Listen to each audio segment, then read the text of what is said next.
Selama beribu-ribu tahun, setiap pagi dan sore hari, orang-orang Yahudi telah berdoa dengan menggunakan kata-kata yang terkenal ini untuk mengekspresikan ketaatan mereka kepada Allah. Kata-kata ini disebut sebagai Shema.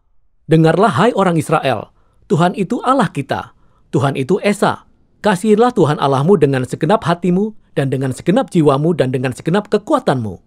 Mari kita pelajari kata kunci yang keempat dalam doa ini, hati, yang dalam bahasa Ibrani terkadang diucapkan sebagai levav, atau lebih sering disingkat sebagai lev.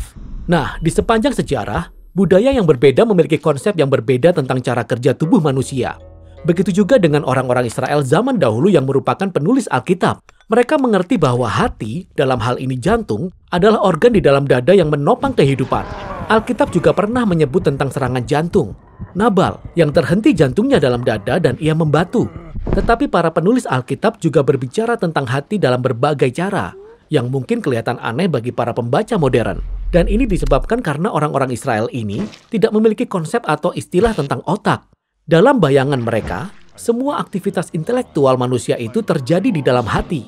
Misalnya, engkau mengetahui dengan segenap hatimu seperti yang disebut dalam Alkitab. Hati adalah tempat di mana kita dapat memahami dan mempelajari berbagai hubungan.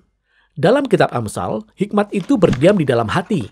Dan hatilah yang kita gunakan untuk membedakan antara yang benar dan yang salah. Seperti yang dilakukan Salomo ketika ia menjadi raja. Jadi hati merupakan tempat kita berpikir, memahami dunia, dan masih banyak lagi lainnya. Menurut Alkitab, hati merupakan tempat kita merasakan berbagai emosi. Kita merasakan sakit di dalam hati, seperti yang dirasakan Hana ketika ia tidak bisa mempunyai anak. Bahkan kata patah hati berasal dari bahasa Ibrani kuno dalam Alkitab. Kita juga mengalami ketakutan di dalam hati. Hati kita bisa luluh atau tertekan. Hati kita juga bisa depresi. Tetapi di lain sisi, hati juga merupakan tempat di mana kita mengalami sukacita. Dalam bahasa Ibrani, merasa bahagia itu artinya memiliki hati yang gembira atau hati yang girang. Jadi hatilah yang membangun kehidupan jasmani.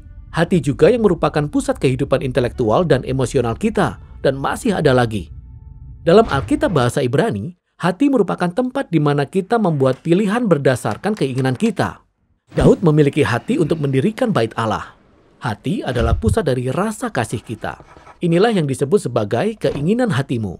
Jadi jika kita benar-benar menginginkan sesuatu dan mengejarnya, maka seperti yang dikatakan Nathan kepada Daud, lakukanlah segala sesuatu yang dikandung hatimu.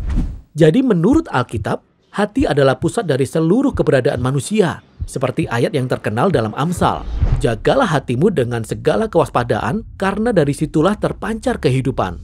Nah, Nabi Yeremia meyakini bahwa hati manusia pada dasarnya telah rusak. Ia berkata, betapa liciknya hati, lebih licik dari segala sesuatu. Hatinya sudah membatu. Siapakah yang dapat mengetahuinya? Ia sudah menyaksikan satu generasi berpaling dari Allah. Mereka mengorbankan anak-anak mereka seakan-akan hal itu baik untuk dilakukan. Jadi itulah sebabnya dalam bayangan para nabi Yahudi, satu-satunya harapan bagi umat manusia adalah melalui pembaruan hati secara total. Musa memperkirakan bahwa jika bangsa Israel mau mengasihi Allah mereka, maka hati mereka perlu disunat. Ini merupakan gambaran yang sangat jelas dan menakjubkan tentang menghapuskan sifat jahat dan keras kepala dari hati manusia. Setelah melakukan pembunuhan dan persinahan, Daud memohon kepada Allah, jadikanlah hatiku tahir. Nabi Yeskiel menanti-nantikan hari di mana Allah akan menyingkirkan hati yang keras dan memberikan hati yang baru dan lembut bagi umatnya. Ini sangat mirip dengan harapan Nabi Yeremia agar Allah menuliskan Tauratnya dalam hati umatnya. Dan ini membawa kita kembali ke Shema. Setiap hari, umat Allah diajak untuk mengabdikan seluruh jiwa dan raga, perasaan, keinginan, serta masa depan mereka kepada Allah. Inilah yang dimaksud dengan mengasihi Tuhan Allahmu dengan segenap hatimu.